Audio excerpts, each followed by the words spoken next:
Hi, how you doing today? My name is Sally Petrick. I'm with the Center for Quality Management and Education, a former teacher, K-12 administrator, co-author of this book, Lean Six Sigma in Education, and a consultant on quality management as a master black belt in Lean Six Sigma. We have been going over a series on the 5 principles of lean. And previous to that, we talked about the 8 types of waste in lean. So we're going to continue this series on the principles. The first one that we talked about was value. Second one was value stream. The third one was flow. And now we're going to be talking about the concept of pull. If you find value in these quality tips, please give us a thumbs up. Hit the subscribe button if you don't want to miss out on our daily quality tips. Flow. So once you have value, which is determined by the customer, not you, but the customer, and you have mapped it out and you have eliminated any waste in the process. So you've mapped out all the steps. Anything that has waste or waiting time, you've eliminated it. Then you have looked at the flow of value because you're trying to reduce any wait time, doubt time to the customer, and you want to just make sure that value flows continuously through there. The next concept that you work on in a process is pull. So once the flow is improved, you let the customer pull from the process and you provide them only what's needed when it's needed. So you have this flow mapped out, you've eliminated any waste, and now you're going to look at trying to give the customer what they need when they need it. Once you have accomplished that with the flow, you've improved the flow of the value, you can often reduce what would take months to do, you can reduce it down to weeks or days. What would take a year can often reduce down to months. So you eliminate any extra extraneous activities or things that don't add value to the customer. The goal is to have the customer pull what they need, the information that they need, from this efficient process that we've already created when they need it.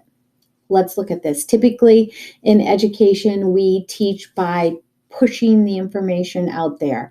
Work is created on a timetable, pacing guides. We typically teach by pushing the information out in batches, like kicking a football.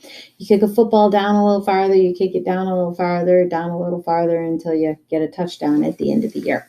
So in a pull system, the customer pulls what they need when they need it, kind of like opening up a drawer to get the socks out that you want. So they're going to pull the information to them. It's a complete paradigm shift. But I will tell you, when I did this in the classroom, so I took many of my processes and went through these steps.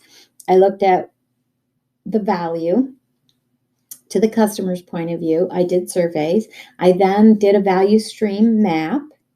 And then I eliminated any waste that was included in there. Then I, based on what the customer thought was waste, then I looked at the flow so I could streamline it so the kids weren't waiting for me to set up. I looked at how I had things arranged. Everything was close and near to me when I needed it at that point in the room where I needed it. And then I looked at making things pull systems. So although I had pacing guides and a curriculum that was mapped out by months, I actually let the kids pull the information when they needed it. So they were all on individual learning plans and they could pull it as they needed. What did that do? Gave me a tremendous amount of time.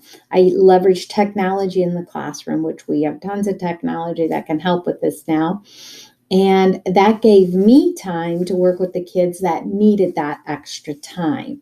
But it also allowed kids that were gifted or understood a concept to just keep moving on. They didn't have to wait for the whole group. They didn't have to wait for everybody to catch up for the football before we hit it back down again.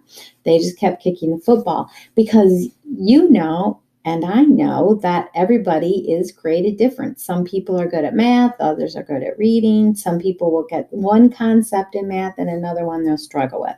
So it allows you as the teacher time to meet all of your students' needs. And once they're pulling it and you have it organized and set up, it's much more effective and much more efficient. You can get a lot more done and covered in the school year than you could if everybody's trying to travel at the same speed. Complete paradigm shift, though, and not to teach in batches, but to do individual lessons. And it does take prep and planning because you have to go through these steps. What's value? What do they want to pay for? Value stream it. Make sure the flow is there so there isn't any wasted time on my part or their part. And then make it a pull system versus a push system. Thank you very much for tuning in today. If you find value in these, please give us a thumbs up. Don't forget, you can purchase this book on the link below, Lean Six Sigma in Education, a Quality Framework for School Leaders. And or on Amazon.com, you can purchase it.